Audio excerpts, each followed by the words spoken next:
Hello students, मैं चंद्र प्रकाश तथा चंद्र प्रकाश YouTube channel में एक बार फिर से आपका स्वागत। आज के वीडियो में मैं आपको ये बताने जा रहा हूँ कि पारा जंबल में अगर ओपनिंग सेंटेंस नहीं दिया हुआ है तो उसका पता हम लोग कैसे करेंगे। पिछले वीडियो में मैंने पारा जंबल के प्रकार की बात की थी कि पारा जंबल कितने प्रकार के होते हैं, और आज का क्लास आपके लिए बहुत ज़्यादा इम्पॉर्टेंट होने वाला है क्योंकि इसमें हम पारा जंबल के ओपनिंग सेंटेंस को पकड़ेंगे, क्योंकि यही वो पॉइंट है जो पारा जंबल का सबसे इम्पॉर्टेंट पॉइंट होता है।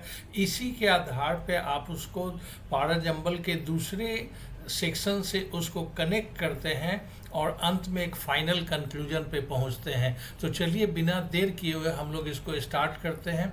देखिए, पारा जंबल का जो क्वेश्चन है वो लोअर से लेकर के हायर लेवल तक सभी प्रकार के एग्जाम्स में आता है, चाहे वो CGL हो या CHSL हो, यहाँ तक कि MTS में भी आता है। तो SSC के तीनों सेक्शन में आता है, प्लस बैंक में भी आता है, चाहे वो बैंक का क्लर्कल एग्ज़ाम हो या बैंक PO का एग्ज़ाम हो। उसी तरह से मैनेजमेंट में चाहे वो कैट मैट IP मैट या अदर मैनेजमेंट रिलेटेड जो इंट्रेंस एग्ज़ाम्स होते हैं सभी में आता है। तो पारा जंबल के ऊपर आपका एक्सपर्टीज होना अत्यंत आवश्यक है, तभी आप जो है क्वेश्चंस को देखते हुए कम से कम टोटल क्वेश्चंस में 5 से 15 क्वेश्चन तक आप इसको निकाल पाएंगे। तो चलिए हम लोग ये देखिए पारा जंबल जो हायर लेवल के एग्जाम्स में आता है, खास करके जो कैट मैट या other management related entrance exams में जो आता है, वहाँ पे क्या होता है कि जो ओपनिंग सेंटेंस का स्ट्रक्चर थोड़ा अलग होता है।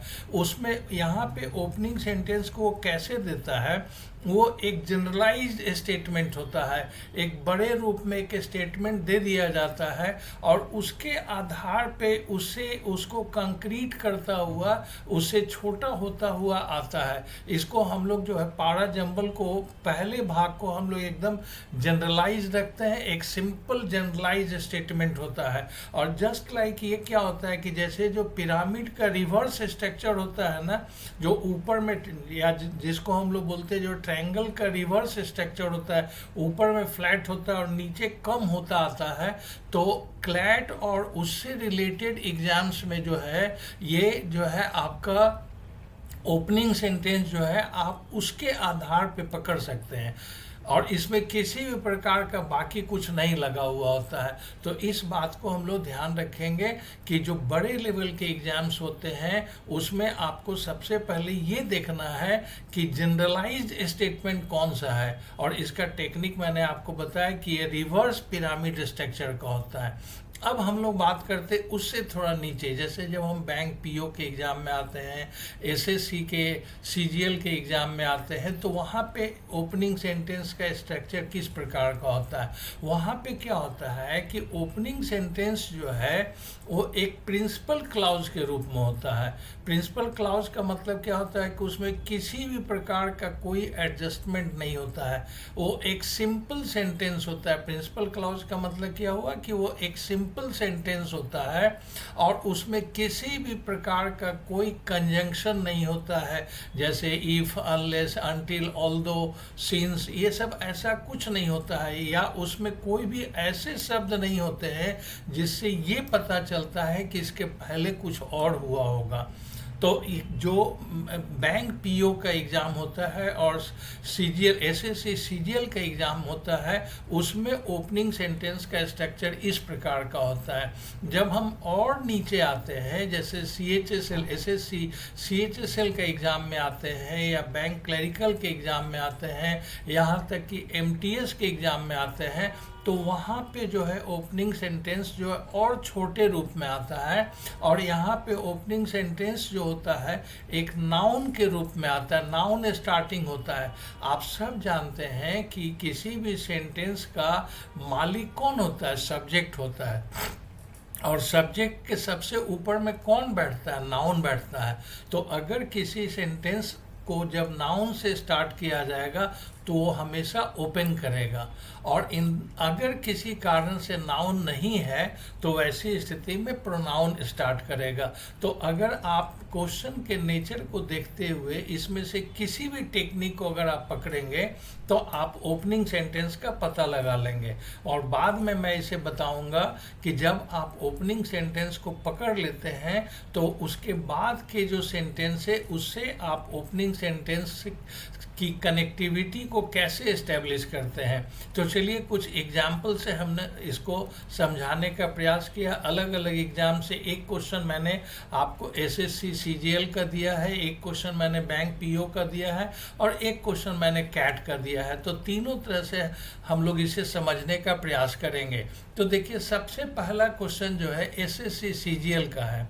अब देखिए इस क्वेश्चन की बारीकियों को अगर आप देखिएगा, देखिए सबसे पहला इसका ऑप्शन नंबर ए कह रहा है practitioners of Ayurveda employ nearly 2000 and cultivated and wild plants species from throughout the Indian continent. तो एक जो है ये एक जनरलाइज स्टेटमेंट बता रहा है, लेकिन हम लोग इसके और दूसरे सेक्टर्स को भी पकड़ेंगे। In India, a healing system known as Ayurveda goes back several thousand years.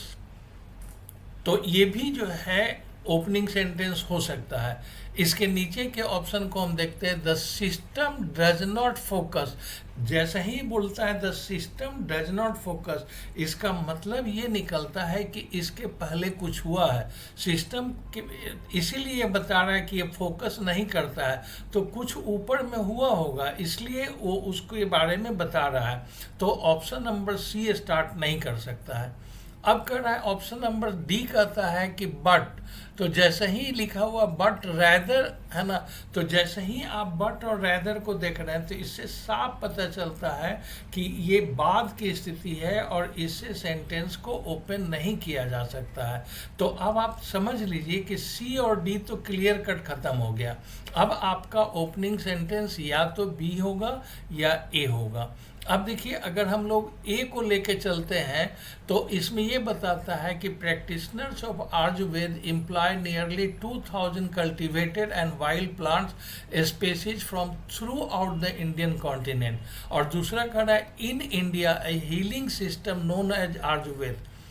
तो अब इससे ये पता चलता है कि पहले जो है भारत में जो हीलिंग सिस्टम था ये पहले होगा और इसके बाद जो इसके प्रैक्टिशनर्स क्या करते थे। तो ये दोनों में आप जब देखिएगा बारीकी से तो आपको स्पष्ट रूप से पता चलेगा कि सेंटेंस बी इसका ओपनिंग सेंटेंस होगा और इसके बाद ए होगा। तो आप दिए गए ऑप्शन से भी आप निकाल लीजिएगा कि जो सेंटेंस बी से स्टार्ट होगा और उसके बाद ए होना चाहिए। तो यहाँ पे ये मैंने आपको बताया कि इसको कैसे हम लोग सेंटेंस को ओपन करेंगे, कैसे सेंटेंस को पकड़ेंगे। तो ये मैं समझता हूँ कि क्वेश्चन नंबर 1 आपका एकदम क्लियर हो गया होगा। चलिए एक क्वेश्चन और देखते हैं, ये बैंक पीओ का क्वेश्चन है। अब देखिए यहाँ कह रहा है, और जहाँ एक चीज़ और मैं बताना चाह रहा हूँ कि जिस क्वेश्चन में ऑप्शंस दिए गए हैं उसमें आपको ऑप्शंस पे भी हमेशा ध्यान रखना है। अब देखिए इसमें जितने भी ऑप्शंस हैं वो सारे के सारे एक से स्टार्ट हो रहे हैं, 1 से स्टार्ट हो रहे हैं। इसका मतलब कि ओपनिंग सेंटेंस को 1 होना ही होना है, इसमें कोई दूसरा चीज़ होने की बात ही नहीं होती है, क्योंकि सारे ऑप्शंस 1 से स्टार्ट हो रहे हैं। तो इस क्लू को भी ध्यान रखिएगा कि अगर सबका ऑप्शन एक ही है तो automatically that will be an opening sentence. तो अब यहाँ पे हम लोग केवल ये देखेंगे कि उससे कौन सा सेंटेंस कनेक्ट करेगा, बस हम लोग इस चीज़ को पकड़ेंगे। तो अब यहाँ पे देखिए कहता है कि one botany professor always tried to convince his student that his branch of biology is superior to all others. एक जनरलाइज स्टेटमेंट है कि उसने क्या किया कि उसकी ब्रांच, उसका जो बायोलॉजी का जो ब्रांच है वो बाकी सबसे सुपीरियर है। तो अगला कनेक्शन जो है उसी से रिलेटेड होगा, उससे रिलेट करके आएगा, बायोलॉजी से रिलेट करके आएगा। और देखिए बायोलॉजी से रिलेट करता हुआ सेंटेंस जो है हिज मोस्ट वाला नहीं होगा, एंड दे वाला नहीं होगा, एग्जामिनिंग द सेल्स, ये एग्जाम्पल है तो डायरेक्ट उसके बाद नहीं आएगा। तो अब यहाँ पर कह रहा है plants he noted never run away और बाइट, तो अब उसके ये करेक्टर को बता रहा है। तो 1 के बाद ऑटोमेटिकली 5 होना चाहिए। अब 5 के बाद देखिए, उसके बाद जब 1 के बाद 5 है तो आप ऑप्शंस में जाइए, 2 ऑप्शंस में 3 है, तो 3 के लिए आपको दिमाग नहीं लगाना है। 1 के बाद 5 हो गया, 5 के बाद 3 हो गया। अब उसके बाद जो ऑप्शन है 4 या 2 है, तो 3 में कहता है and they do not eat very much. अब देखिए जब बोलता है कि and they do not eat very much, तो उसके बाद एक ऑप्शन कह रहा है कि हिज मोस्ट परसुएसिव है ना arrangement alignment how ever came during a laboratory session, और दूसरे में 4 नंबर पर आता है एग्जामिनिंग द सेल्स, तो ये कनेक्ट नहीं कर रहा है। तो यहाँ पे देखिए, यहाँ पर दिए गए ऑप्शंस में ओपनिंग सेंटेंस, यहाँ पे मेरा मेन फोकस ये बताने का था कि आपका अगर ऑप्शन में सब एक ही दिया हुआ है तो that will be automatically the opening sentence. वहाँ पे आपका फोकस एरिया शिफ्ट कर जाना है, उसके बाद आपको उसके कनेक्टिविटी पे आ जाना है। तो यहाँ पे दिए गए ऑप्शंस में option number B should be the answer. I think all of you will be convinced with my logic here, and if you will be having any doubt, you will definitely give your query in my comment box. I will definitely reply to that. तो चलिए हम लोग एक example cat का भी ले लेते हैं, उसको फिर से समझते हैं, अच्छे से समझते हैं। तो अब देखिए यहाँ पे कर रहा है, इसमें भी ओपनिंग सेंटेंस नहीं दिया हुआ है, और यहाँ पे देखिए हम लोग ऑप्शंस को देखते ए और डी, यही 2 ऑप्शन है, तो बाकी पे हम लोग फोकस नहीं करेंगे। ये रूल कब लागू होगा, जब आपके पास ऑप्शंस दिए हुए हैं। टीटा क्वेश्चन जिसकी चर्चा मैंने पिछले वीडियो में की थी, और आगे अंत में मैं टीटा क्वेश्चंस को समझाऊंगा अच्छी तरह से। तो फिलहाल अभी ये जान लीजिए कि टीटा क्वेश्चन में ये रूल एप्लीकेबल नहीं होगा, ये तभी एप्लीकेबल होगा जब आपके सामने ऑप्शंस दिए हुए हैं। तो अब देखिए यहाँ पे 2 ऑप्शन है ए से और 2 ऑप्शन है डी से। तो डी कह रहा है कि ऑन ए स्ट्रिक्ट डेफिनेशन, तो जैसे ही बोलता है कि ऑन ए स्ट्रिक्ट डेफिनेशन, इसका मतलब कि और कुछ हो चुका है पहले, तभी ये पर्टिकुलराइज हो रहा है, जनरलाइज नहीं। जनरलाइज से पिरामिड से नीचे आ रहा है, ट्रायंगल से ये कंसंट्रेट करता हुआ नीचे की तरफ बढ़ रहा है, तो इसका मतलब हुआ कि डी स्टार्ट नहीं करेगा।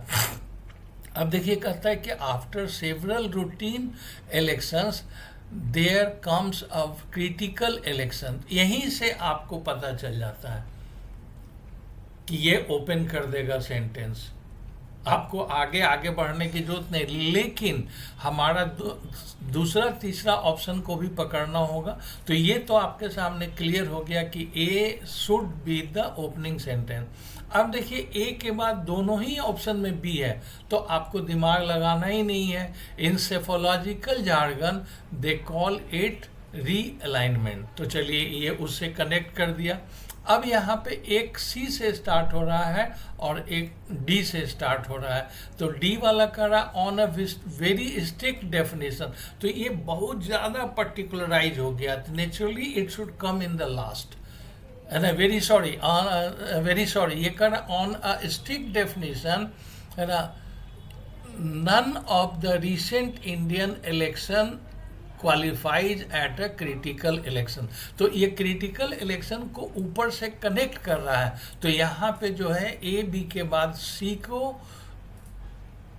आना चाहिए, डी को नहीं आना चाहिए, क्योंकि डी के बारे में मैंने अभी तुरंत बताया कि ये बहुत ज़्यादा पर्टिकुलराइज हो गया है, बहुत ज़्यादा कंक्रीट होके आ रहा है। तो ऐसी स्थिति में इसका आंसर जो है ए के बाद बी तक तो दोनों कॉमन है, तो उसके बाद सी ही होना चाहिए, और ये अंत में जो काफ़ी कंक्रीट होकर के आ रहा है डी ऑप्शन, तो इसको आना चाहिए। So as per the given options A should be the answer.